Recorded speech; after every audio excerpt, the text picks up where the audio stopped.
춥고 장마도 지고 해서 안 좋은데 우리 회원님들이 몇 분이나 나오시려나 항상 걱정해서 나오는데 이렇게 많은 분들이 아프시지 않고 나오니까 굉장히 기쁩니다. 항상 이렇게 건강하시면 좋겠습니다. 오늘은 이제 얘기 한 꼭지에 본격적인 뭐로 들어갈게요. 엊그제 지난주에는 얘기가 뭔가에 대해서 말씀을 드렸었는데 오늘은 이제 본문에 들어가서 제1편 공예편을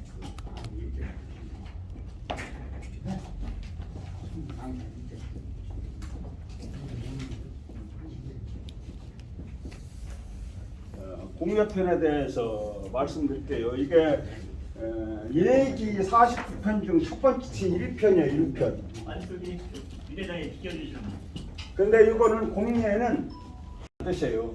예에 대해서 자세하게 적어놓은 거 뜻에서 공예예요.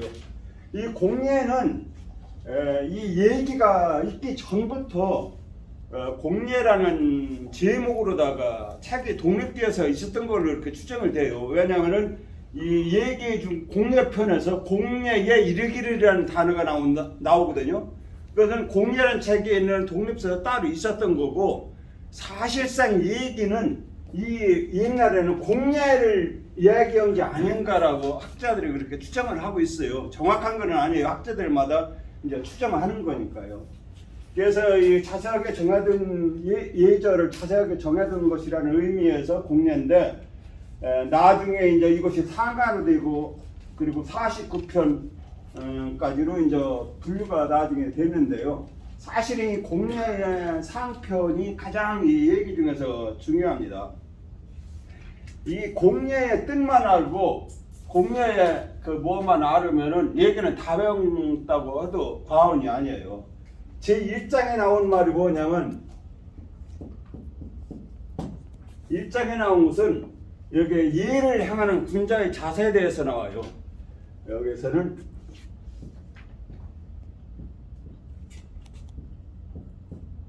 무불경, 첫 번째가 무불경, 두 번째가 엄약사,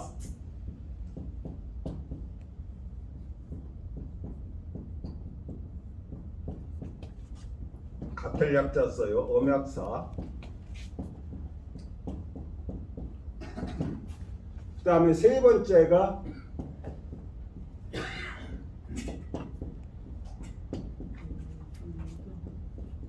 안정사. 이 세 가지를 이야기하고 있어요. 이것이 예를 행하는 군자의 자세거든요. 무는 하지 말라는 금지사인 무과 부정사, 없다 아니다라는 뜻의 부정사인 무와 같은 뜻인데, 여기서는 없을 무의 뜻으로 여기서는 사용됐어요. 무불경, 무슨 뜻이냐? 공경하지 아니함이 없다. 그런 게 이중 부정의 부정, 이중 부정은 긍정이라는 것이 한자에서 어문에서의 그 공식이거든요. 그러면 공경하지 아니하는 것이 없다면 모든 것을 다 공경하는 마음으로 대한다는 뜻이에요. 무불경은 모든 사물을 대하거나 볼 때 공경하는 마음으로 한다는 뜻이고, 엄약사는 엄숙하다는 뜻이에요. 엄숙하다. 엄숙하게 생각하는 것 같이 엄숙한 모습을 얘기해요. 그래서 이거는 마음가짐이에요. 마음가짐. 예를 행하는 사람의 군자의 마음가짐. 무불경이라는 것은. 그 다음에 엄약사는 몸가짐이에요. 몸가짐. 그 다음에 안정사는 말을 편안하고 안정되게 이야기를 한다고 해서 말을 거칠게 하거나 급하게 하거나 이렇게 하지 않고 조용하고 안정되게 한다고 해서 이것은 말씨, 우리말로 이렇게 하면은 그런 의미가 됩니다. 그러니까 마음가짐, 몸가짐, 말씨, 이 세 가지를 제1장에서 정해놨어요. 그래서 무불경은 공경하지 않는 것이 없다라고 하는데, 경을 제가 지난주에도 한번 강조해서 말씀드렸는데, 이 경이라는 뜻은 참 많은 의미가 있습니다. 여기서는 경의 모든 뜻이 다 들어있어요. 경 한자에. 엄약사나 뭐는 근엄하니 뭐 하고 이제 안정됐다는 것은 여러분들도 쉽게 알 수 있지만 이 경자를 우리는 공경한다 또는 경건하게 한다 하는 걸로 하는데 이 뜻을 제가 논어에 나오는 군자 구사가 있지요. 9개의 생각. 저는 이 사자를 거기서 40가지 9개 군자의 9가지 40가짐이라고 하는데 뭐 시사명 청사총 이렇게 나가다가 거기에 뭐가 하냐면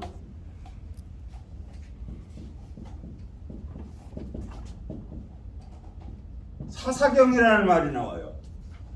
일을 할 때는 공경하는 마음을 가져라 라고 하는데 이거를 보면서 제가 영 해석에 만족하지를 못하겠어요. 일을 하는데 무슨 공경하는 마음 필요한가. 그래가지고서 제가 그때 한번 나눠드린 사자수학 풀이에 저는 이거 뭔가 해석이 잘못된 거 아닌가. 이 사를 임금을 섬기고 부모를 섬기는 섬길사로다가 해석을 하고서 사람을 임금이나 부모를 섬길 때는 공경하는 마음을 가져야 된다라고 저는 나름대로 해석해서 거기다 제 나름대로 해석한 걸 썼는데 나중에 이 경에 대해서 좀 더 알고 보니까 제가 틀렸어요. 이게 공경하는 마음인데 공경으로 풀지 말고 진실되게 해라. 진심을 갖고 일을 해라라는 뜻으로 풀어야 된다는 것을 알고서 제가 건너뛰게 그냥 생각했던 것을 나중에서 느꼈어요. 구사의 사사경이 그런 것에서 나중에 제가 깨닫게 됐는데 그 깨달은 것이 설문해자의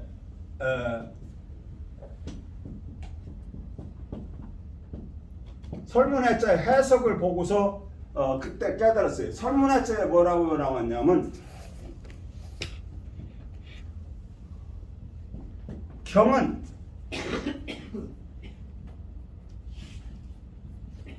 숙야 약자로 쓴 거예요. 정자가 하도 복잡해서 약자로 썼으니까요. 이거 숙야가 엄숙할 숙자 아닙니까?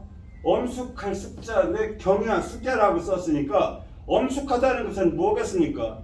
진지하고 속이지 않고 농담을 우스개로다가 하지 말고 진지한 마음으로 참되게 하라는 것이 엄숙한 이 숙이거든요. 그리고 여기에는 또 조용하게 한다는 것도 있으니까 여기에는 근엄함도 들어가고 이 숙야라고 했는데 이거를 갖다가 그 청나를 때 이 설문해자에 줄을 다루는 것 중에서 청나를 때 단옥제라는 사람이 줄을 다룬 것이 가장 유명한데요. 단옥제의 그 주에는 뭐라고 했냐면 이거를 이제 설명한 거예요. 충이 경야다. 충은 진심을 다하는 거 아닙니까? 내 참 마음을 다하는 거. 충이 경야다. 그 다음에 이거는 좀 어려운 작을 잘 안 쓰는데 거기에는 그렇게 나와 있어요.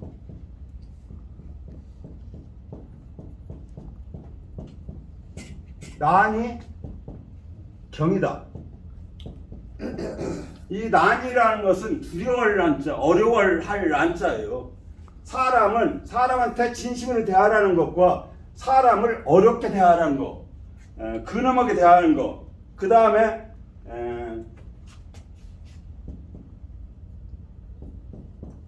이것도 잘 안 쓰는 자인데요. 거기에는 이제 청나라 그 단옥제는 이 말을 썼더라고요.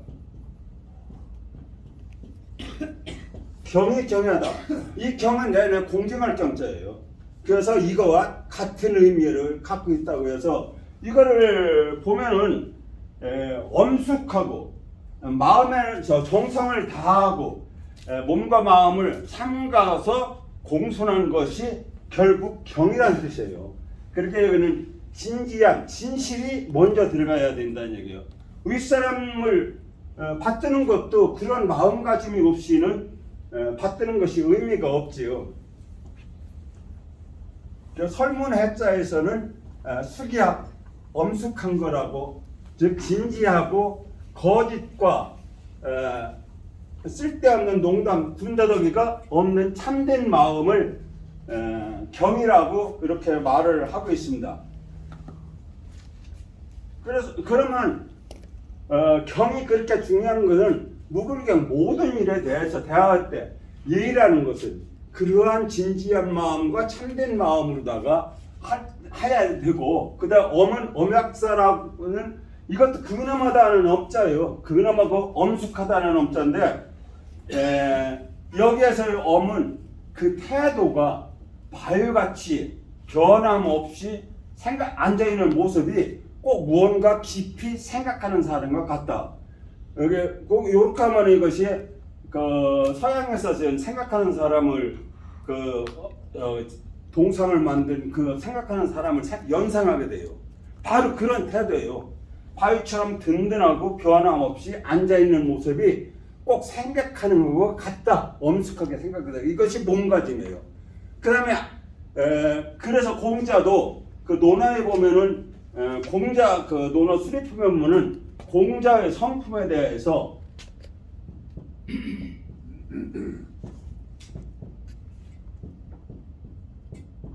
오히려 이 여자는 가을 여자이지만 여기서는 엄할 여자예요. 온화 겉은 온화하고 엄숙하게 보인다. 오히려 하고 위불맹.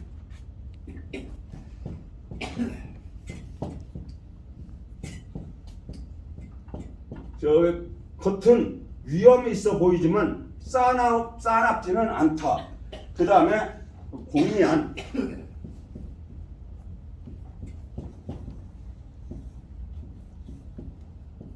모든 일에 공손하면서도 편안한 모습을 보인다. 이것을 이거를 태라고 이렇게 이러한 태도가 태라고 하는데요.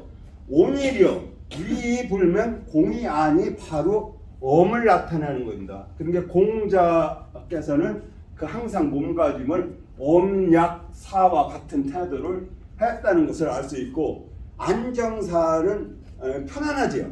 편안하다. 이거는 뭐가 안정됐다, 정해져 있다, 변하지 않는 거예요. 하나로 정해져 있어요. 이거 편안하고. 그러니까 말씨가 항상 변함없이 편안하고 조용하다는 것을 나타내는 거고, 이거는 대학에서 지지후 유정하고 정의후 능정하고 정의후 능한하는, 그게 능한, 항상 편안하고 능한하며 안이후 능리하고 여의후 능득하다 하는 것일 때, 이게 유정과 능한을 여기서 이야기하는 겁니다. 역시 대학도 얘기 중에 한 편이었으니까요. 같은 맥락에서 그렇게 말한 것이 이렇게 되겠습니다. 그리고 이제 여담으로 공자와 맹자가 이 경에 대해서 어떻게 표현했나 한번 알아보야겠습니다. 약간 시간이 있으니까요. 공자가 어느 날 자유가, 이게 논어 유전편에 나오는 얘기인데요. 자유가 이제 효에 대해서, 공자한테 효에 대해서 묻자 공자가 말했죠. 금지 효자.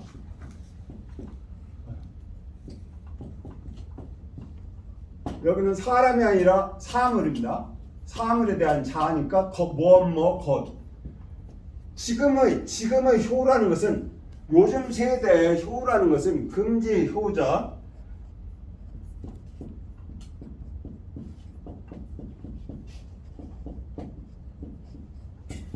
시위,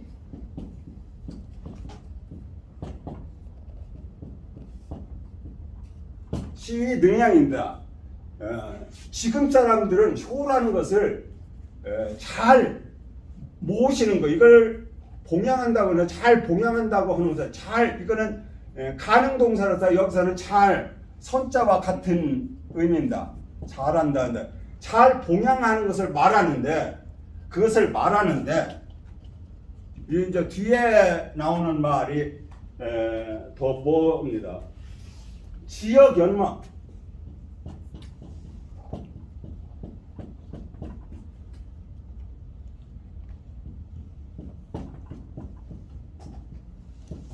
개나 말까지도 개는 유양.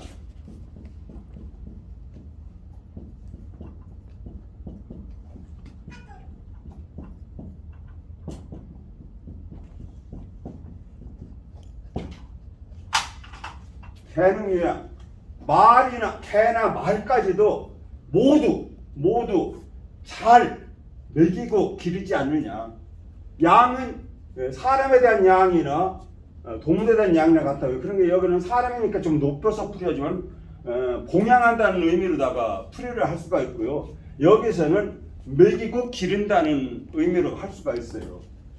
그러니까 공자도 사람이나 개나 말도 다 먹이고 잘 돌보고 기르지 않느냐. 그러니까 똑같다. 봉양하는 거는 단지 불경이면은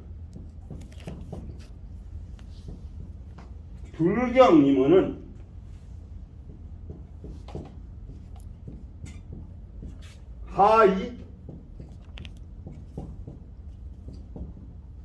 별오리요. 여기 그 참된 마음, 공경하는 마음이 아니면은 무엇으로서 가릴 수 있느냐, 구별하겠느냐 했어요. 그러니까 사람을 대할 때는 사람을 대하는 마음은 똑같이 짐승이나 사람이나 먹이고 기러주고 도와주고 보살피는 건 똑같은데 사람에게는 경이라는 것이 들어가야만 된다는 것을 그래서 경을 아주 강조를 했어요. 경이 모든 사람과 모든 사물을 대할 때의 마음 자세라는 것을 의미하는 아주 중요한 말이 되겠지요. 그러면 맹자는 또 뭐라고 했을까요? 맹자도 이와 비슷한 말을 했습니다.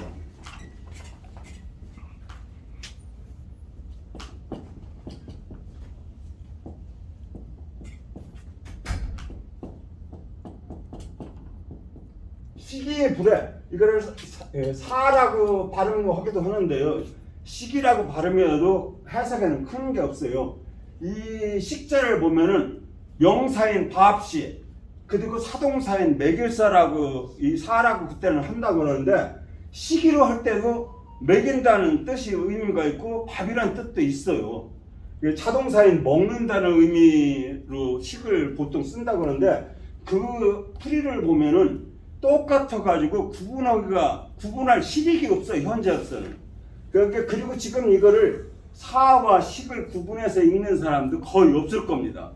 그래서 저는 여기는 식이 됐든 사가 됐든데요. 원래 다른 책들을 보면 원문책은 사라고 읽으라고 이렇게 되는데 판수사 음수할 때도 사라고 읽듯이요. 그렇게 하라는데 저는 그냥 식이라고 읽어도 된다고 생각해요. 먹여주면서 사랑하지 않으면 뭐라고 하는지 알아요? 아시는 분 계실 거예요. 식유지야.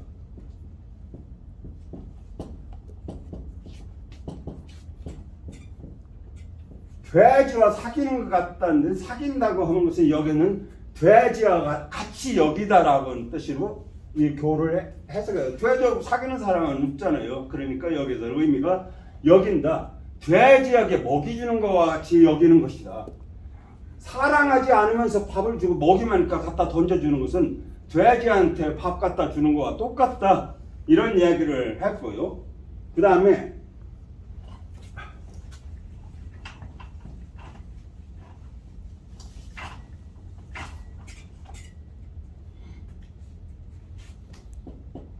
그렇다면 사랑은 하는데 그 진심이 아니고 공경하는 마음이 없으면은 여기 이제 이때 나와요. 사랑하지만 공경하는 마음이 없으면은 뭐라고 하느냐면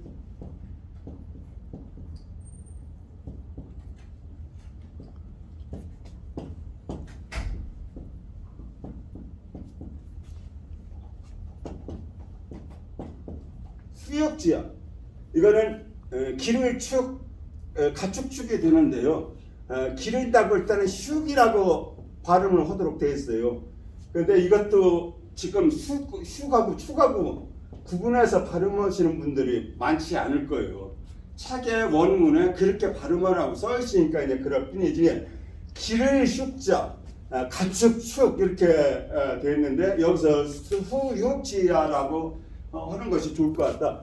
이것은 사랑하면서 사랑하는데 공경하는 마음이 없다면 수육 짐승을 기르는 것과 같다라고 했어요. 짐승을 기르는 거예요.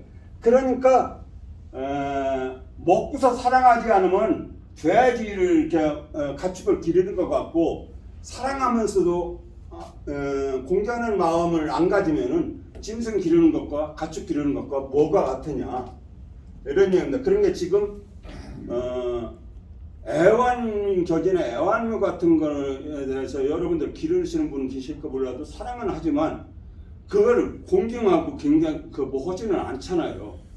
그와 마찬가지로 그거는 짐승을 기르는 마음이죠. 사랑하면서도 공경하는 마음이 없으면은 짐승을 기르는 거와 마찬가지라고 이렇게 이야기를 해서 이 경이라는 것이 사람 인성에 사람의 기본 도리에 가장 중심에 있다는 것을 여러 곳에서 이야기하고 있고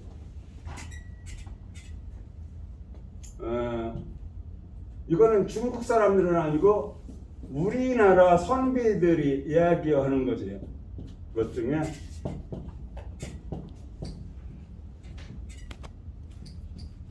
거경궁리라는 말이 있습니다. 이게 제가 율곡 선생인지 태계 선생의 말인지는 지금 정확하게 기억 안 나는데 선비가 모두 학문을 하는 자세예요.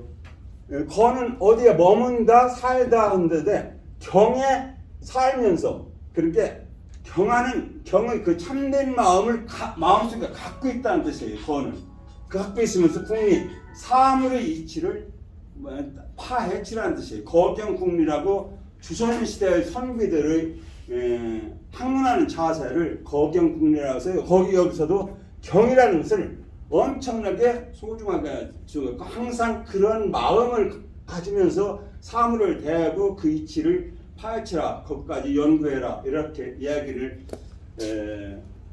하고 있습니다. 그러면 이제 영신보고 한번 들어가지요. 78쪽 8-16입니다. 우선 해설부터 보면은 경향무게 이르기를 여기 경향무게라는 책이 여기는 많이 나왔는데 경향무게 이르기를 남을 꾸짖기만 하는 사람은 사김이 온전하지 못하고 자신의 허물을 용서하는 사람은 허물을 고치지 못한다. 여기에서 자기 허물을 용서한다는 것은 자기의 허물을 합리화시키는 거예요. 어거지로 용서한다기보다 합리화시켜서 이건 잘못이 아니야 라고 자기 스스로 핑계대면서 하는 것을 의미한다고 이렇게 생각하시면 되고 여기는 어려운 것은 없고요. 책임자는 남을 심하게 꾸짖는 거예요. 그리고 부전교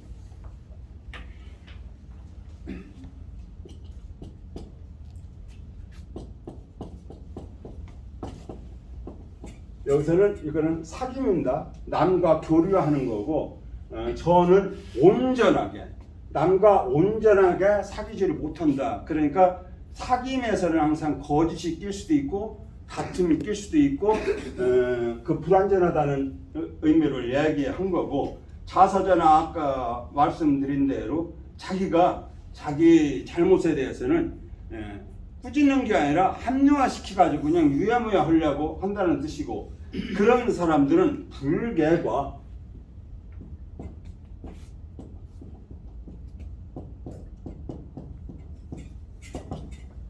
허물을 고칠 수가 없다. 허물을 고치지 못한다. 자기가 잘못할 때도 그거를 반성하고 고치려고 하는데 이거 합리화시키고 그냥 유야무화시키고 뭐 하려고 이렇게 괜찮아 하고서 뭐 하는 사람들은 영원히 허물을 고칠 수 없다는 의미가 되겠습니다. 이것은 논어에서 공자께서 말씀하신 말 중에 과제 불탄 게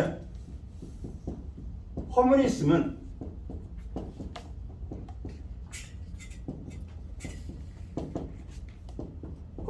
고치는 것을 꺼리지 말아라.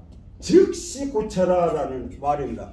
허물이 있으면 그거는 연결조사지요. 허물 있으면은 꺼리지 말고 고치는 것을 꺼리지 말으라. 이거는 금지사고요. 고치는 것을 꺼리지 말고 즉시 고치라는 뜻이고, 또 이제 논어에서도 계지위기라고 해서 잘못이 했을 때는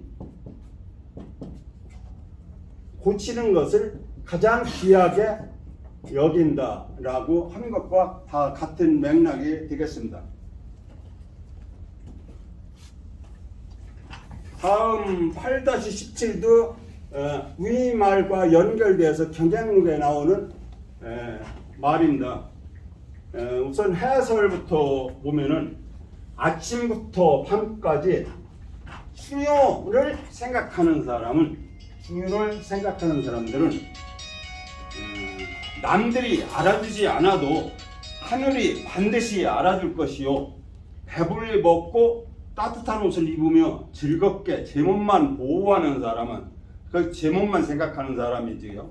제 몸만 생각하는 사람은 몸은 비록 편안해도 그 자손은 어떻게 할 것인가 라고 묻습니다. 그러니까 항상 충유가 우리 옛날부터 최고의 그 덕목으로다가, 유기에서는 덕목으로다가 생각하는데, 항상 충유만 생각하는 사람은 남들이 몰라줘도 벌써 하늘이 알고 반드시 그 보답을 할 것이요, 제 한 몸만 위해서 하고 남들은 생경도 안 쓰고 심지어 자손까지도 가르치거나 뭐 하지 않는 사람은 반드시 그 피해가 자손에게 갈 것이다 라는 의미를 담고 있는 글이 되겠습니다. 여기에서 조금 본 것은 수쿵야메나마, 한문 조금 아시는 분들은 어디서부터 이거 들은 말일 거예요.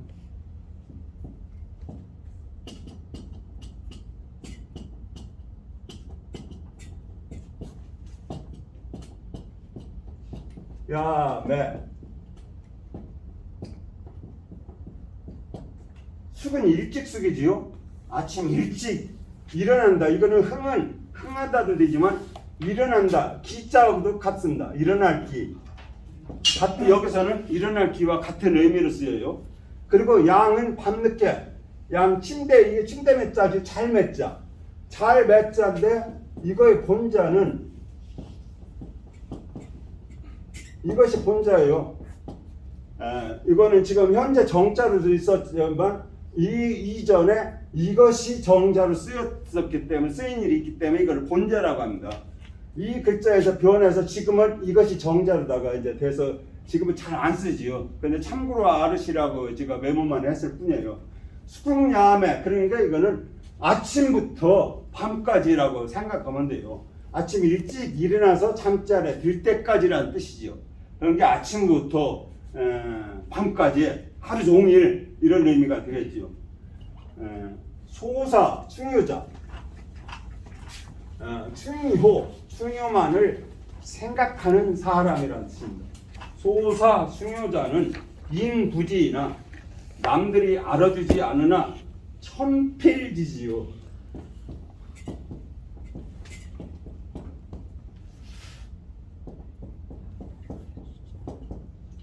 이 충효를 생각하는 그 마음을 하늘을 반드시라고 했습니다. 반드시 알아줘서 복을 내린다는 의미가 여기에 생략이 됐죠. 천필지지, 이것은 충효를 생각하는 그 행위를 얘기하는 대명사입니다. 천필지지요. 이게 나쁜 일을 하는 사람은 사람의 해치, 여기 몇 주 전에 배웠을 거예요. 사람이 비록 해치지는 못해도, 벌을 주지는 못해도 천필주진이라 하늘이 반드시 그 목을 쳐서 죽인다고 하는 말과 같습니다.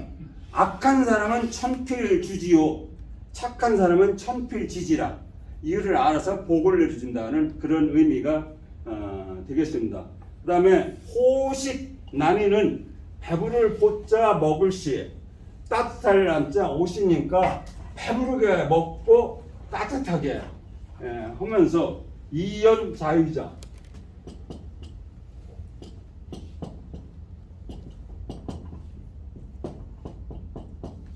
이연 기쁜 것이죠.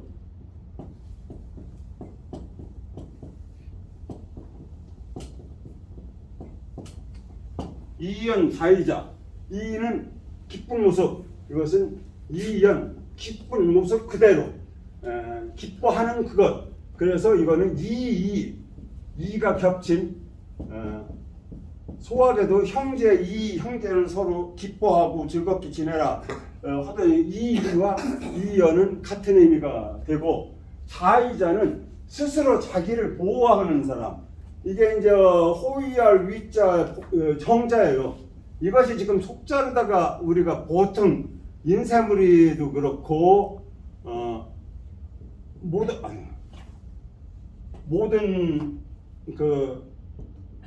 글에도 쓰는데 이렇게 자의로다가 요거를 쓰고 있는데 원래는 수건건이 쓴 것이 정자입니다. 정자로 됐는데 지금은 인쇄물도 이렇게 많이 써요. 이게 원래 속자인데 인쇄물도 그렇게 쓰고 있다는 것은 인쇄물도 쓰니까 많이 통용되고 있으니까 몰라도 되는데 그래도 이자와 이자는 같은 자, 이것이 정자라는 것 정도는 알고 있어야 될 것 같아서 제가 말씀드렸고, 그 뒤에 신 수완이나 몸은 비록 편안하나, 그렇게 하면은 몸은 비록 편안하나 기여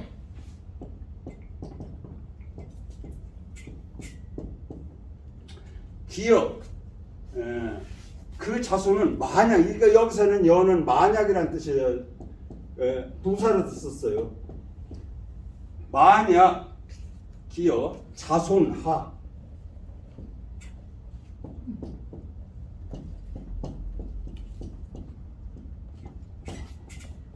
자손들은 만약에 그렇게 한다면, 만약에 그렇게 하면은 그 자손들은 어떻게 할 것이냐라고 하늘에 되묻는 거예요. 이거는 그 자손들은 어떻게 하느냐. 반드시 자손한테 나쁜 일이 일어날 것이다. 여기에서 보면 자손한테 어떻게 할 것이냐. 자손한테 자기만 몸만 보고 배불리 먹고 즐겁게 사는 것만 신경 썼다면 자손을 가르치지도 않았을 테고, 앞에 충효가 나왔으니까 즉 충효를 가르치지 않았을 테고, 여기서 자기는 막 많고 놀고 이렇게 했으니까 절감하는 것도 가르치지 않았을 테고, 모든 교육을 가르치지 않았으니 그 자식들이 무엇을 보고 배웠겠느냐. 그 후손들은 어떻게 될 것이냐. 반드시 나쁜 일이 있을 것이다 라는 결론을 여기는 생략하고 있지만 그렇게 쓴 것입니다.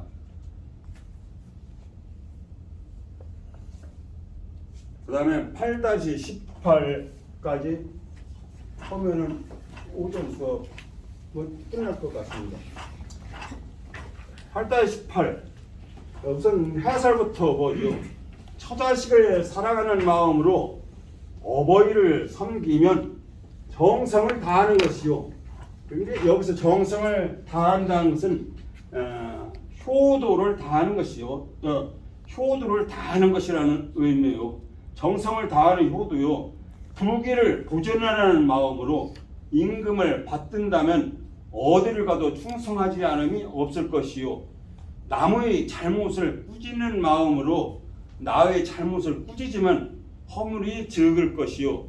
나의 잘못을 용서하는 마음으로 남의 잘못을 용서하면 사귐이 온전할 것입니다. 여기서 다 전부가 두 가지를 비교하면서 좋고 나쁨을 호를 이렇게 해놓은 거죠. 여기서 이 애처지심,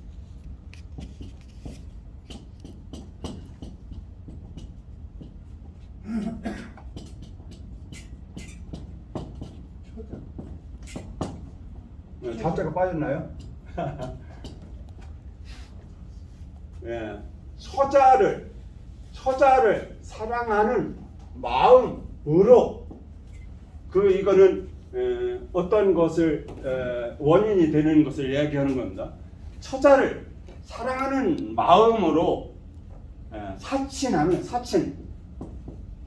여기서 이제 드디어 이게 아까 제가 말씀드린 사가 섬길사로 해석하게 돼요.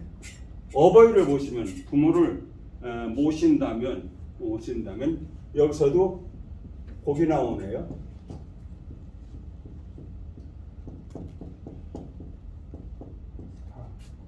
곡진기효.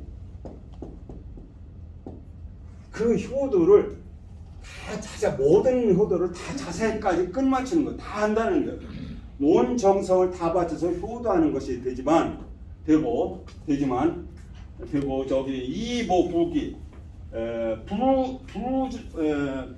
부기와 부기를 지키는 마음으로 봉군, 여기서는 이것도 사군이나 봉군이나 똑같습니다. 임금을 섬긴다면은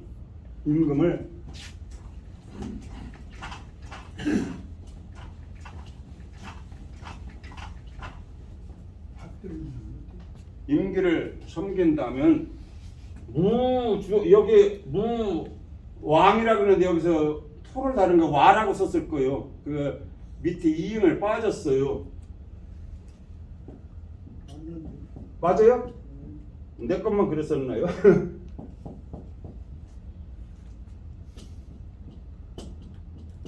무왕인데 직권에 여기 와라고 써 있더라고요.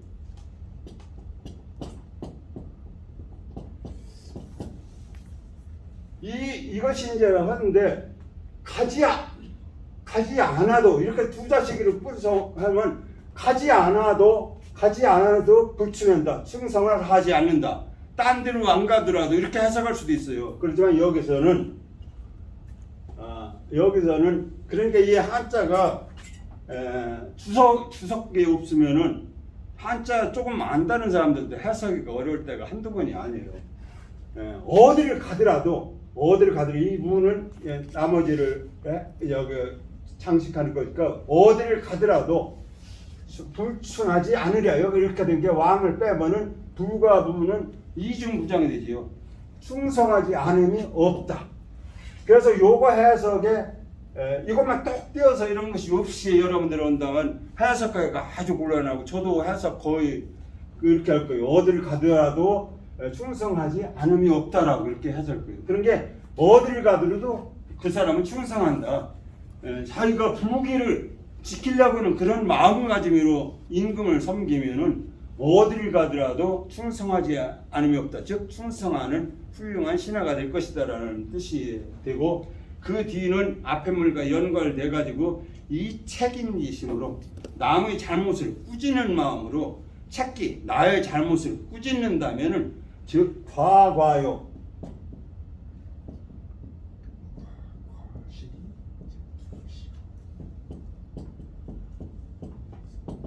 과과요. 허물이 적을 것이라는 것입니다. 허물이 적다. 여기서 대개하면 허물이 없을 것이요. 이 서기지심으로 자기를 용서하는 마음, 자기의 잘못을 용서하는 마음으로 서인 남을 용서하면 앞에서도 부전교라는 단어가 나왔었지. 여기는 전교니라 불자가 빠졌지요. 사귐이 온전할 수 있느니라 이렇게 이야기한 겁니다. 그래서 여기서는 무왕 지심할 때 그거를 잘 하시고 이 말은 논어에서도 나와서 공자가 한 말 중에 궁자위 책임 박채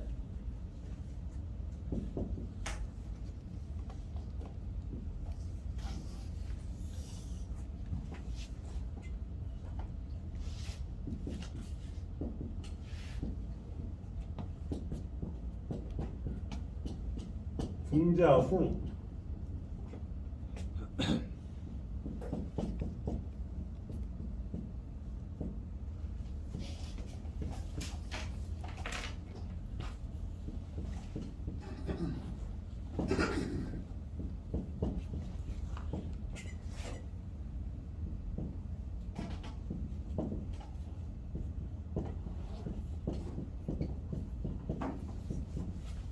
이거는 몸소지요. 자기 자신의 잘못은 스스로 두텁게 한다. 두껍게 한다는 것은 무겁게 한다. 이런 뜻도 아니고 무겁게 한다는 것은 엄하게 한다는 것과 통합니다. 그러니까 여기서는 자기 자신은 잘못은 엄하게 하고 책어인 남의 잘못을 책할 때는 박하게 하라, 가볍게 하라 이런 뜻이요. 그렇게 하면은 원망하는 마음이 멀어진다. 원익의 논어에 나오는 마음으로 여기에서도 이야기한 것은 바로 그런 것을 이야기한 겁니다. 아까 제가 말씀드릴 때 한 가지만 더 말씀드리고 끝낼게요. 말씀드릴 때 무왕불충이 참 이해하기 어렵다고 했죠. 그러면 이거를 한번 해석해 보세요.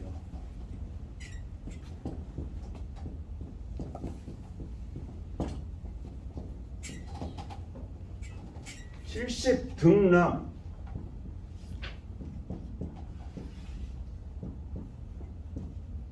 비오자. 옛날에 어떤 70대 재산 같은 거는 많은데 70노인이 슬하에 자녀가 없으니까 70다 다 돼서 첩을 하나 들였어요. 그리고 첩을 사랑해서 거기서 아들을 하나 낳았어요. 그런데 이제 지금은 70이면은 청춘이지만서도 옛날에 70이 넘고 하면은 쉽게 세해져 가지고 죽을 나이에 가깝잖아요. 그러다 보니까 이 양반이 이제 죽을 나이가 됐어요. 그때 이 70등남 비오자라는 7자에 딱 써가지고 아무런 유언도 없이 그 젊은 첩에게 줬어요. 분명히 내가 죽으면은 아직 아들은 어리고 자산 문제 때문에 그 자식들 아니 조카들의 그 옛날에는 조카들도 상속 권한이 있었다고 그래요. 지금도 뭐 자식이 없으면 조카까지도 가기도 하는 모양이더라고요. 그렇게 하니까 이 7자를 딱 써주면서 그런 문제가 발생하면 반드시 지금의 현령한테 이거를 갖다 제출해라. 그러면 현령이 알아서 해결해 줄 것이다라고 유언을 하고서 죽었어요.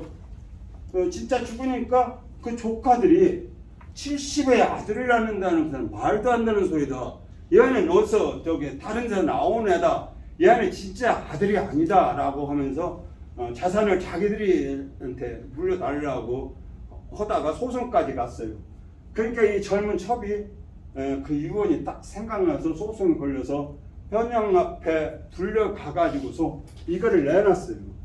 그러니까 조카들이 봤을 때 이거 보세요. 여기에도 그렇게 유언이 있었으면 70이 돼서 아들을 낳았으니 내 아들이 아니다라고 했지 않습니까? 내 아들이 아니라고 했지 않습니까? 그러니까 현령이 가만히 보고 하더니 상황을 봐서 그런데 자기 아들이 아니었으면은 여러분들 조카 여러분들 중에 누구는 양제를 하나 드렸을 것이다. 그런데 양제도 안 드리고 이렇게 뭐 한 걸로 봐서 내가 해석할 때는 그런 뜻이 아닐 것이다. 그러면서 현령이 내린 해석은 뭔지 알아요? 이게 아까 이야기한 대로 왕자가 어디를 가든 그냥 가든이라고 해석하는 거와 비슷한 게 얘기라 예를 들어서 여기 말씀드릴게요. 나이 70에 아들을 낳았어도 여기가 낳았으니가 아니라 비오자라 내 아들이 아니다가 내 아들이 아니겠느냐 이것이 아니겠냐 그러니까 사실은 여기에 호자가 하나 더 들어가야 돼요.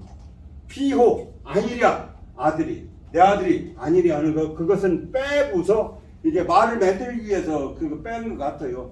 내 아들이 아니랴라고 해석하는 거예요. 그러니까 내 아들이다. 그러니까 이거를 유언으로 남겼고 젊은 첩한테 주었고 조카들이 여러 있었어도 양자를 안 드린 이유가 여기에 있지느냐 사리 판단을 딱 해서 현령이 그 70 노인이 죽을 때 현령을 믿고 이런 유언을 남긴 것과 같은 해석입니다. 만약에 이거를 지금 해석하라고 한다면은 지금 여기서 70의 아들을 낳았으니 내 아들이 아니다라고 해석하기가 거의 10중 8구일 거예요. 그래서 한문은 해석에 따라서 지가 여기서 해석했다고 해도 또는 책에 그렇게 나왔다고 해도 반드시 옳다는 보장이 없어요. 그러니까 주석서가 필요하고 논어만 해도 문단에 수백 명이 주석으로다가 먹고 산다고 해서 논어 주석으로 전 세계적으로는 1000여 명은 넘는다고들 하는 얘기까지인데 그거는 추정이니까 어디까지나 믿을 거 못히고 중국만 해도 수백 명이 여러 왕지를 거쳐서 수백 명이 노노해 주석에만 매달려 있다고 합니다. 이번 시간에 여기까지 하겠습니다.